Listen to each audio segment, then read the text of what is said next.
think it's really important that families have a solid network of professional support around them, and that team of professionals from across education, health, social care and the community work together actively, listening to what the children or the child or young person wants and needs, what their parent and carers want and need, to support them within their home environment. And from a health commissioning perspective, that means looking at the health needs of the child and young person, and the extent of support that's needed to help them to meet their aspirations and their goals, and to have a happy family life in their own home environment. And so the sort of health support that I consider that they would need would draw on resources from our community therapeutic services, our speech and language therapists, our physiotherapists, our OT services, our teams of paediatricians in hospital trusts, and our general practitioners, who at the end of the day are the health professionals that will follow and support a child right through from naught to adulthood and beyond.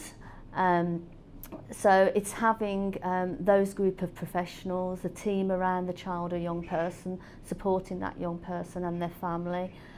And it's working away from the silo approach, so that we're not just looking at the health needs of a child or young person in their own home, that we're looking at how those health needs impact on their everyday needs, whether that be in schools, colleges, or in their wider social environments.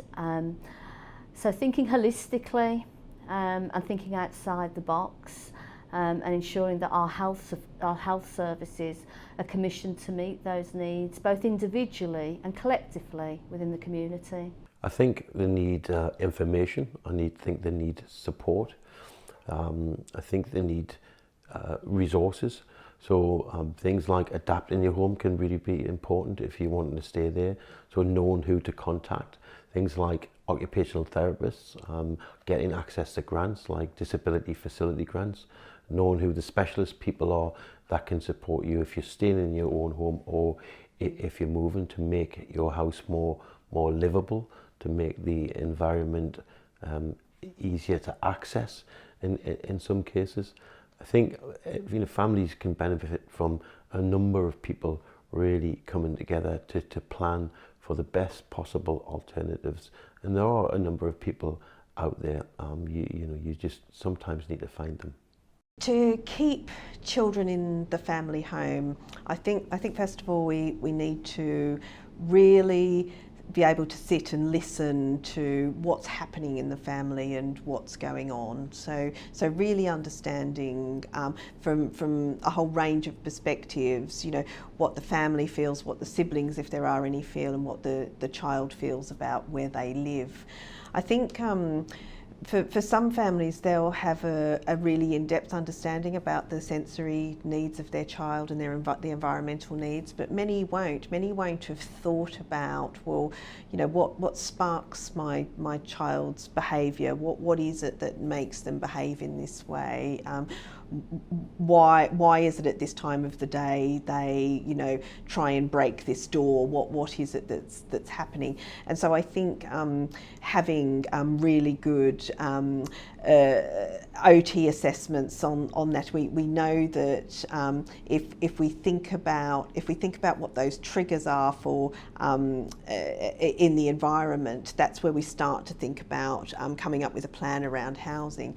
One of the things that's included in your training pack that you can look at is a specification. So what are the kind of things that this child and family might need in their home to keep them there? What's an ideal situation, and how could that look for them? So just coming up with a picture. Forget about where the money comes from and whatever at this time, but just come up with a picture of what it is that could work to keep them in their home.